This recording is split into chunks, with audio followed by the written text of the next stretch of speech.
Assalamualaikum warahmatullahi wabarakatuh. Halo semua, ketemu lagi bersama aku dan selamat datang di channel aku. Oke, di video kali ini aku mau update lagi nih tentang bisnis halal butuh kesadaran moral. Sebelumnya kamu tahu nggak sih pentingnya sertifikasi halal itu apa? Tapi ada yang jauh lebih penting nih, yaitu bisnis yang jujur, halal, disertai kesadaran moral. Bayangkan aja nih jika setiap produk di rak toko tidak hanya dilengkapi dengan label halal, melainkan juga memiliki transparansi lengkap mulai dari petani hingga proses pengemasannya. Dalam Islam, konsep halal meliputi thayyib yang berarti suci dan baik sebagaimana dijelaskan dalam Al-Quran Surah Al-Baqarah ayat 168. Nah, pada pembahasan kali ini aku akan menyinggung tentang kesadaran moral. Nah, kesadaran moral kali ini itu tidak hanya untuk menuntut para pelaku usaha saja untuk yang bertanggung jawab terhadap seluruh rantai pasokan. Bukan hanya memenuhi persyaratan formal semata.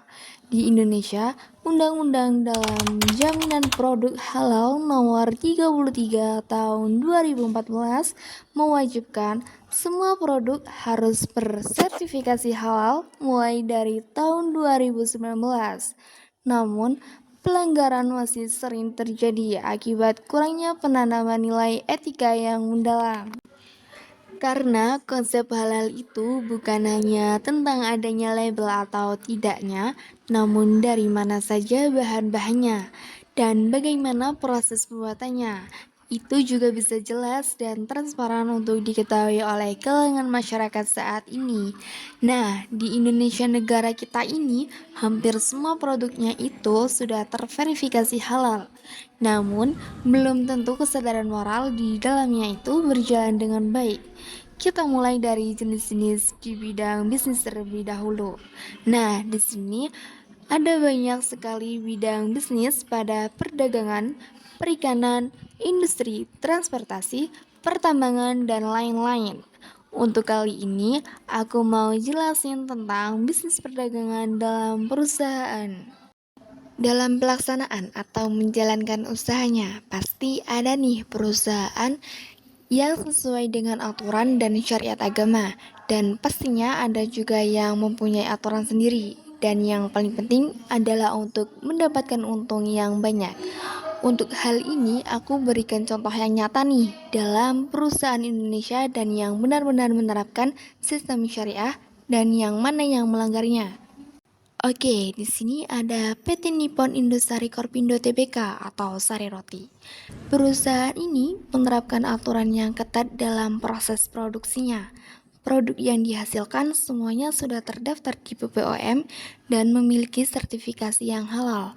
Mereka juga menerapkan sistem manajemen seperti ISO, Good Manufacturing Practice atau GMP, Sanitation Standard Operational Procedure atau SSPO, dan sistem jaminan halal SJH. Nah, yang kedua ada PT Abadi Rasa Food atau Roti Oko. Menurut sumber BPCBH, pada sejak tanggal 1 Agustus tahun 2024, sertifikasi halal dicabut oleh BPCBH setelah ditemukannya pelanggaran. BPOM menemukan adanya penggunaan bahan pengawet yang berbahaya. Proses produksinya tidak memenuhi standar sistem jaminan operasional prosedur. Nah, dari dua contoh tersebut, kita bisa lihat kalau sertifikasi halal itu sangat penting. Tapi, kesadaran moral dalam menjalankan bisnis jauh lebih penting.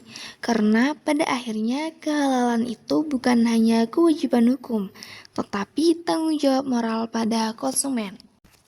Untuk mengawasi industri, regulasi halal dari BPCPH memang sangat penting. Namun, dari hal itu saja belum cukup. Kehalalan adalah amanah, bukan strategi pemasaran. Oleh karena itu, kesadaran moral harus benar-benar dimiliki oleh semua pihak. Sebelum kita akhiri, Yuk kita ulas aturan hukum yang mengatur hal ini, supaya kita makin paham tentang BPJPH selaku regulator utama dan PP 39 atau 2021 yang mewajibkan sistem jaminan produk halal atau SJPH untuk seluruh barang konsumsi sejak Oktober 2024.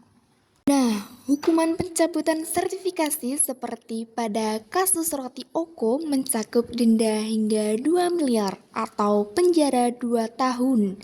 Dengan laporan BPJPH tahun 2024 mencatat 127 pelanggaran halal di sektor pangan, terutama roti dan minuman akibat penggunaan pengawet haram seperti nutrium benzoat palsu. Bahkan di Jawa Barat terdapat 45% UMKM roti gagal verifikasi SJPH karena kontaminasi silang atau label yang palsu. Hal ini menggambarkan kesenjangan lebar antara kepatuhan administratif dan etika batin nurani. Nah, dari kasus tersebut, mari kita bersama-sama untuk menjaga kehalalan dengan hati, bukan hanya sebagai kewajiban, tetapi sebagai tanggung jawab moral. Semoga kasus ini menjadi pelajaran bagi industri pangan di Indonesia saat ini dan untuk masa yang akan mendatang.